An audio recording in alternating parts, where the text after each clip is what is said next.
Sí, había gente que hacía ingeniería lo hacían por FP. Eso ocurre de gente que lo ha hecho.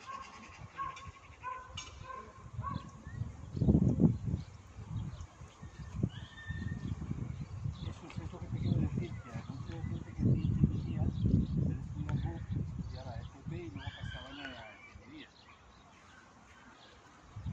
Sí, no, yo también, eso lo cambiamos, nunca me enteré muy bien cómo iba eso. Pero,